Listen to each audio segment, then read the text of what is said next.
উনি সফরে বেরিয়েছেন হাদিস কালেকশনের জন্য। প্রচন্ড শীতের রাত, উনি মাগরিবের নামাজ, এশারের নামাজ পড়ে একটা মসজিদে শুয়ে পড়লেন, আর শুয়ে শুয়ে হাদিস পড়তেছেন। কি পড়তেছেন? কথা বলেন। আর মনে মনে ভাবলেন রাতটা মসজিদে কাটায় দেই, ফজরের নামাজ পড়ে আবার বেরোবো। কিন্তু দারোয়ান এসে বলে মসজিদে থাকতে পারবেন না, ওঠেন। দারোয়ান আছে না? কথা কন। আহমদ ইবনে হাম্বল বললেন, আমি শুধু রাতটা থাকতে চাই, আমি তো ফজরেরও মুসল্লি, ফজর নামাজ পড়বো তো এই মসজিদে, আমার থাকতে দাও। দারোয়ান তো দেয় না, কেনা মসজিদে থাকার জায়গা না, জান মিয়া।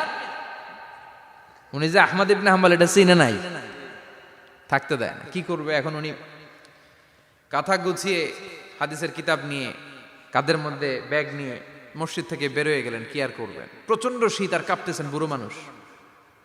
পথিমধ্যে দেখলেন বাজার। বাজার একজন খাব্বাজ, শাবুন খাব্বাজ, যুবক রুটি বিক্রেতা। সে রুটি বিক্রি করে, চুলার মধ্যে রুটি সেকে। সে যে সালাম দিল, আসসালামু আলাইকুম। যুবক বলে, ওয়ালাইকুম আসসালাম। আহমদ ইবনে হাম্বল বলে, যুবক আমার যাওয়ার জায়গা নেই, সফরে বেরিয়েছি, খুব শীতে কষ্ট পাচ্ছি, রাতে যদি তোমার এই চুলা থেকে একটু আগুন পোহাই কোনো সমস্যা? যুবক বলে, না না সমস্যা না, আহলান ওয়া সাহলান, খোশ আমদেদ, আসেন আসেন, আপনি আগুন পোহাইলে আমার সমস্যা কি? সুবহানাল্লাহ পড়েন। আল্লাহ শুকরিয়া করে উনি বসলেন আর আগুন পোহাচ্ছেন। আর খেয়াল করলেন যুবক রুটি বানায় আর পরে আস্তাগফিরুল্লাহ, রুটির দলা বানায় পরে আস্তাগফিরুল্লাহ, খামির বানায় আর পরে আস্তাগফিরুল্লাহ, রুটি নিয়ে উনুনের ভিতরে চুলার ভিতরে সেকা দেয় আর পরে আস্তাগফিরুল্লাহ।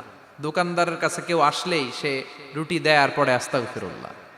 ক্রেতার কাছ থেকে টাকা নিয়ে ক্যাশ বক্সে রাখে আর কি পড়ে, আবার রুটি বানানো শুরু করে আর কি পড়ে, খালি এইটাই পড়তেছে। ইমাম আহমদ ইবনে হাম্বল তো অবাক, কিরে এটা আবার কেমন যুবক, খালি আস্তাগফিরুল্লাহ। উনি প্রশ্ন করলেন, যুবক ঘটনা কি?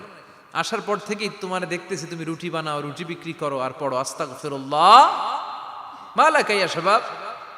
যুবক বলে, আস্তাগফিরুল্লাহ আমার সবচেয়ে বেশি পছন্দের আমল, আমি সব সময় আঠার মতো ইস্তেগফারের সাথে লেগে থাকি আর সব সময় পড়তে থাকি আস্তাগফিরুল্লাহ, আর এর বদৌলতে আল্লাহ আমারে মুস্তাজাবুদ দাওয়া বানিয়ে দিয়েছে।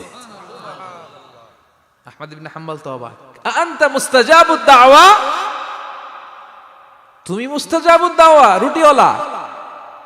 আমি এত বছর হাদিস পড়াই, আমিও তো মুস্তাজাবুদ দাওয়া না, আর তুমি রুটি বেচো বাজারে, তুমি মুস্তাজাবুদ দাওয়া, তুমি দোয়া করলে সব কবুল হয়ে যায়। যুবক বলে, না আনা মুস্তাজাবুদ দাওয়া, আমি আমার জীবনে যত দোয়া করেছি কবুল করে নিয়েছে কে? সব দোয়া কবুল করে নিয়েছে আল্লাহ, একটা দোয়া ছাড়া। কয়টা? আহমদ ইবনে হাম্বল